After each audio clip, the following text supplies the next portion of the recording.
Your $50,000 offer may not be the problem.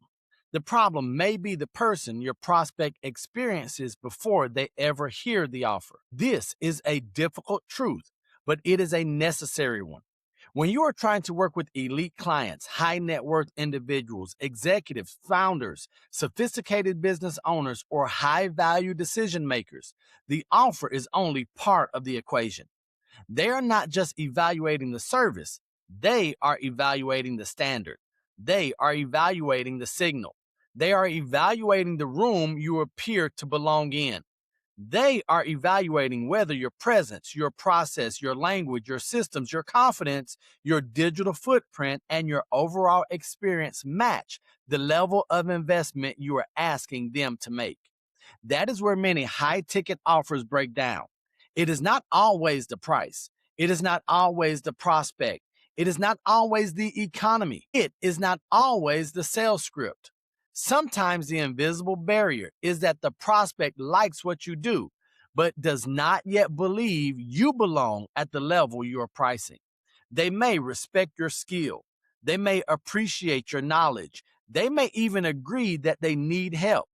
But somewhere in the interaction, there is a mismatch between your price and your presence, a mismatch between your expertise and your environment, a mismatch between your offer and your operational maturity, a mismatch between what you say you can do and how they experience you. And when that mismatch is present, elite prospects hesitate. They may not say it out loud. They may not tell you directly. They may simply delay. They may say, let me think about it. They may tell you they need to talk to their spouse, their partner, their board, their team, or their advisor. They may disappear after what felt like a good conversation. They may compliment you and still not buy. This is what makes this so frustrating. Because to you, the value is obvious. You know you can help. You know you are good at what you do. You know your offer can create real results. You know the investment makes sense when compared to the transformation, the revenue, the clarity, the access, the time saved, or the opportunity created. But elite clients do not only buy because you are competent. Competence gets you considered. Authority gets you chosen. And at the $50,000 level and above, your authority must be experienced before it is explained. That is where the shift begins. You have to stop defending the price and start embodying the standard. Because when the standard is clear, the price starts to make sense. When the positioning is clear, the investment feels aligned. When the experience is elevated, the offer does not feel like a stretch. It feels like a logical next step. This is the invisible barrier. It is the space between what you know you can deliver and what your prospect is actually experiencing. So let's talk about how to close that gap. The first issue is what I call the high ticket identity trap. This is what happens when a person has technical mastery but still presents as a commodity. They know the work. They can do the work. They have experience. They have results. They may even have the certifications, the testimonials, the years in business, the client wins, the case studies, and the intelligence. But they are still being perceived as a service provider instead of a strategic asset. That is a problem. Because elite prospects are not simply buying a solution, they are buying alignment. They are asking questions that are often never spoken out loud. Does this person understand my world? Can this person operate at my level? Will this person save me time or require more management? Do they think strategically or tactically? Can they hold the room? Can they challenge me respectfully? Can I trust them around serious decisions? Will this relationship make me feel more confident, or will I have to carry the weight of the engagement? That is what's happening beneath the surface. And if you are still showing up like someone who is hoping to be picked, you create hesitation. Elite prospects do not want to feel like they are rescuing you or your business. They do not want to feel like they are validating your worth. They do not want to feel like they are being convinced by someone who is emotionally attached to the sale. They want to feel like they are entering a serious partnership with someone who already knows the value of the work. That requires a different identity, not arrogance, not ego, not pretending, but alignment. You must become internally aligned with the level of client you say you want to serve. That means you cannot carry a $50,000 offer with a $5,000 identity. You cannot carry a premium offer while secretly hoping people do not question the price. You cannot serve elite clients while communicating like a desperate vendor. You cannot build high trust relationships while operating with scattered systems. You cannot ask people to make serious financial commitments while presenting an experience that feels casual, improvised, or unclear. Your identity has to mature. Your standard has to mature. Your presence, your language, they must mature. Your process has to mature. Because elite clients are not only buying what you can do, they are buying who they believe you are in relation to the problem they are trying to solve. That does not mean you need to act superior. It means you need to stop acting subordinate. There is a difference. A subordinate chases, a peer diagnoses. A subordinate explains too much. A peer asks better questions. A subordinate tries to prove they belong. A peer demonstrates value through perspective, process, and presence. A subordinate talks mostly about tasks. A peer talks about outcomes, risk, opportunity, strategy, and decision making. If you want elite clients to see you differently, you have to stop communicating from beneath them. You have to meet them at the level of the decision they are trying to make. That brings us to the second issue, the architecture of perceived authority. Your authority is not only built in the sales conversation, it is built through every touch point. Before someone invests $50,000 with you, they're likely going to look around. They will search your name. They will review your website. They will read your bio. They will look at your content. They're going to study your social media. They will look at your calendar link, your email communication, your booking process, your proposal, your payment process, your onboarding, your language, your consistency, your design, and your overall environment.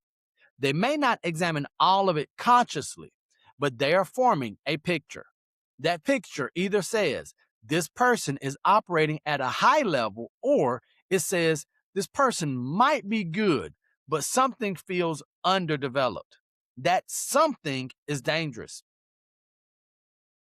Because elite prospects often do not need a huge reason to hesitate. A little friction can cause doubt. Outdated language can create doubt.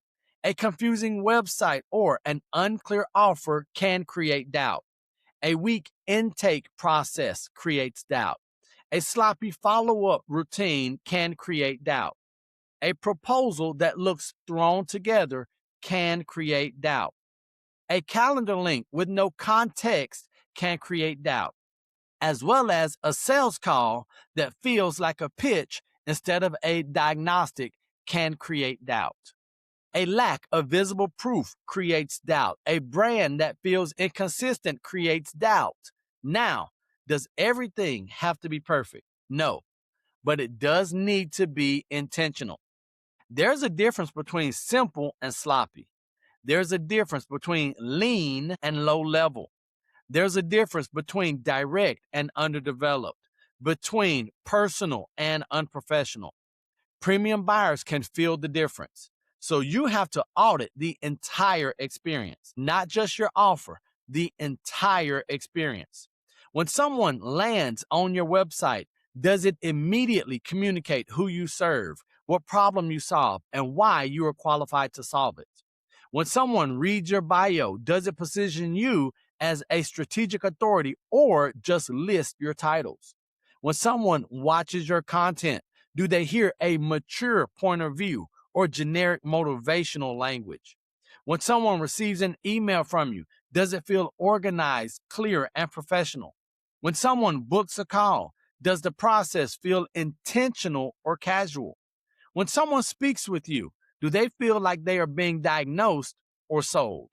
When someone receives your proposal, does it reinforce the value of the investment or simply summarize what you do? This is the architecture of perceived authority.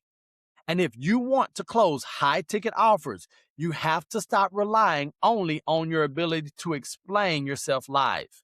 Your business should be positioning you before you enter the conversation. Your website should position you. Your content should position you. Your systems, your language, your client experience should position you. Your process, your proof should position you. When all of those things are aligned, the sales conversation becomes easier because the prospect has already been prepared to trust you. When those things are not aligned, the sales conversation becomes heavier because you are trying to overcome every weak signal they experience before the call. That is why scrappy entrepreneurial hustle can become a liability at higher levels. In the beginning, hustle helps you survive, but at the premium level, hustle is not enough. Elite clients do not want to feel your hustle. They want to feel your standard. They want to know that you are thoughtful, organized, prepared, selective, clear, structured, responsive, professional, strategic. They want to feel that you have done this before, even if their situation is unique. That does not come from hype. That comes from architecture. The third issue is psychological resonance and identity mismatch. This is where many sales conversations fall apart. People try to use common sales tactics with uncommon buyers. They bring pressure to people who value precision. They bring persuasion to people who value discernment. They bring urgency tricks to people who value timing and intentionality. They bring long explanations to people who value concise thinking. They bring neediness to people who are looking for confidence. That is why typical sales tactics can fail with high value decision makers. Elite prospects are not allergic to buying. They buy all the time. They invest in advisors. They invest in access. They invest in expertise, in convenience, in speed. They invest in risk reduction and relationships. They invest in positioning and outcomes. So the issue is not that they will not spend the money. The issue is whether they believe you are the right investment. That belief is not created by pushing harder. It is created by resonance. Resonance happens when prospects feel understood at their level, not just understood emotionally, understood strategically. They feel like you understand the complexity of the decision. They feel like you understand the stakes. They feel like you understand the risk. And they feel like you understand what they are protecting. They feel like you understand what they are trying to achieve. They feel like you understand why generic solutions will not work for them. That is why the sales conversation has to become a collaborative diagnostic process, not a pitch, not a performance, not a desperate attempt to say everything you know before time runs out. A diagnostic. That means your job is to uncover the truth. Where are they now? What are they trying to accomplish? What is currently creating drag? What has already been tried? What is the cost of not solving this? What does success need to look like? What is the decision really about? Who else is involved? What standard does this solution need to meet? What would make this investment feel obvious? Those are better questions because elite prospects do not want to be manipulated. They want to be helped in making a smart decision. If you approach the conversation like a peer, the energy changes. You are not begging for the business. You are determining fit. You are not trying to impress them. You are trying to understand the real issue. You are not pitching every feature. You are connecting the right solution to the right problem. You are not chasing approval. You are leading the conversation with calm authority. That calm authority really matters because the person who panics around the price often creates concern around the delivery. If you are nervous saying the number, why should they be confident paying it? If you over explain the investment, why should they believe it is a standard? If you become emotionally attached to the yes, why should they trust your discernment? This is not about being cold. It is about being anchored. At the premium level, confidence is part of the service. Not loud confidence, not artificial confidence, grounded confidence. The kind of confidence that says, I know who this is for. I know what problem this solves. I know what this work requires. I know what the standard is, and I'm not trying to force a fit where one does not belong. That is attractive to elite clients because they are used to being sold. They're not always used to being properly diagnosed. Now, the fourth issue is internal frameworks for sophisticated systems. This part is not as glamorous, but it may be the most important. Your external promise cannot exceed your internal capacity for long. If you promise premium transformation, but your internal systems are fragmented, the client will eventually fill the gap. If your onboarding is unclear, they will feel it. If your communication is inconsistent, they will feel it. If your deliverables are disorganized, they will feel it. If your schedule is chaotic, they will feel it. If every engagement has to be reinvented from scratch, they will feel it. Premium clients are not only paying for your brilliance, they are paying for reduced friction. They are paying for confidence. They are paying for a clean experience, for the ability to trust that the process is being handled. They are paying for your leadership. That means operational excellence is not separate from sales. Operational excellence supports sales because when your systems are strong, your confidence is stronger. When your process is clear, your offer is stronger. When your onboarding is intentional, your client trust increases. When your internal workflow is clean, your delivery becomes more consistent. When your delivery is consistent, your proof becomes stronger. When your proof becomes stronger, your authority increases. This is why I say business owners have to become leaders, not just operators. An operator does the work. A leader builds the standard. An operator reacts to what is in front of them. A leader creates the system that makes excellence repeatable. An operator depends on talent. A leader builds processes around the talent. An operator says, I know what I'm doing. A leader asks, can my client feel that in every interaction? That is the question. Can your client feel your standard before they ever get the result? Can they feel it in the first email? Can they feel it in the intake form, in the calendar experience? Can they feel it in the questions you ask? Can they feel it in your proposal? Can they feel it in the first session or in the follow-up? Can your elite client feel it in the way you remember details, in the way you guide the engagement?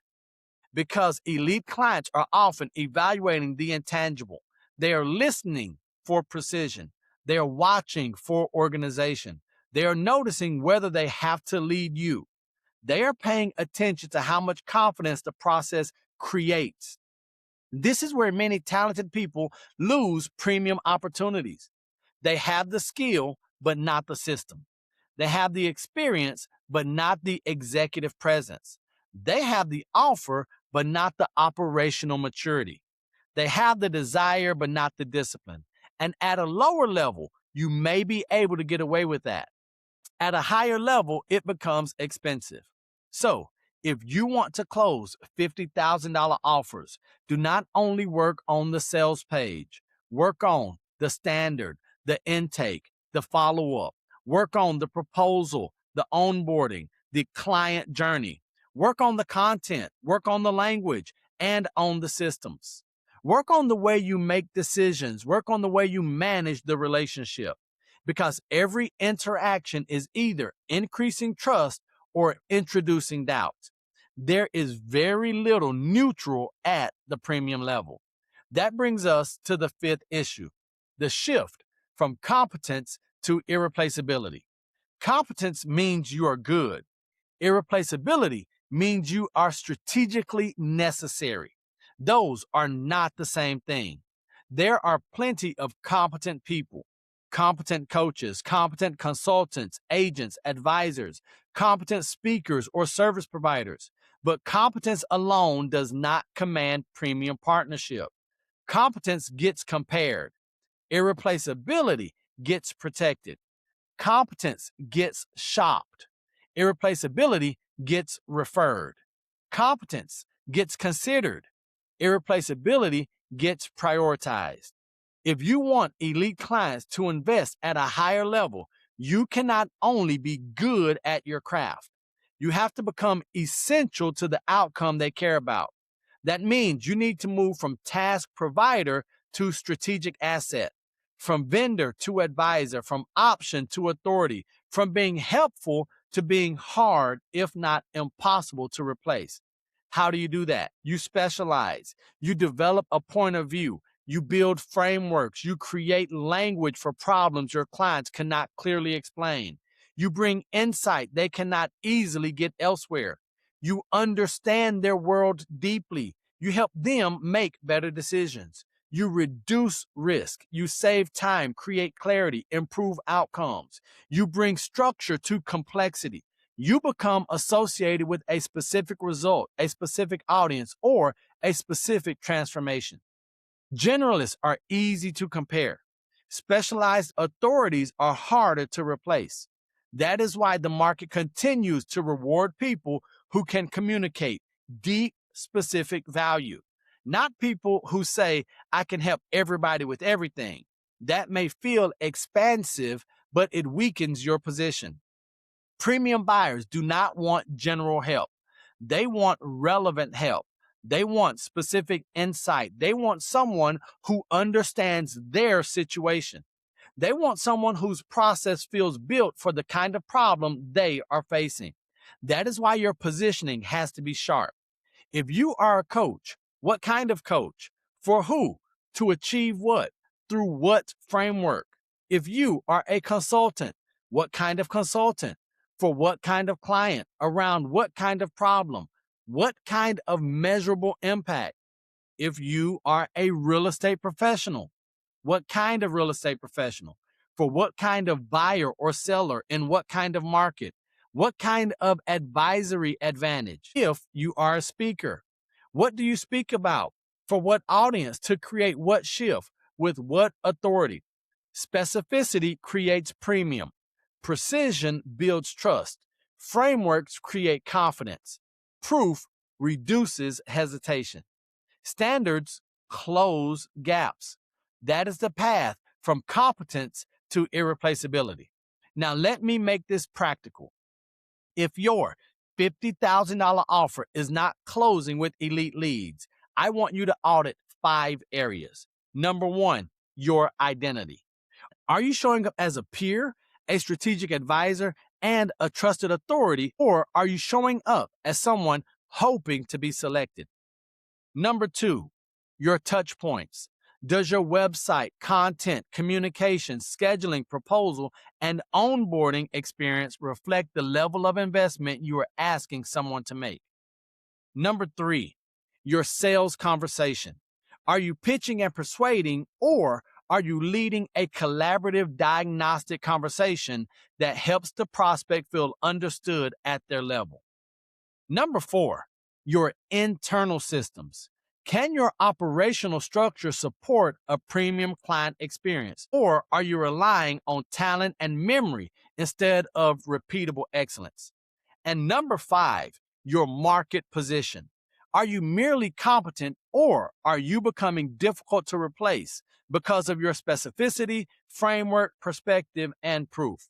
Those 5 areas reveal the invisible barrier: identity, touch points, conversation, systems, position. When those are out of alignment, the offer feels expensive. When those are aligned, the offer feels logical. That is the difference. Price resistance is not always about the price. Sometimes price resistance is really trust resistance. Sometimes it is positioning resistance. Sometimes it is authority resistance or experience resistance. Sometimes it is identity resistance. The prospect is not always saying, I cannot afford this. Sometimes what they are really saying is, I am not yet convinced that this belongs at that level. Your job is not to argue. Your job is to align the standard because the right people will pay premium fees when the value, trust, authority, and experience are strong enough to support the decision.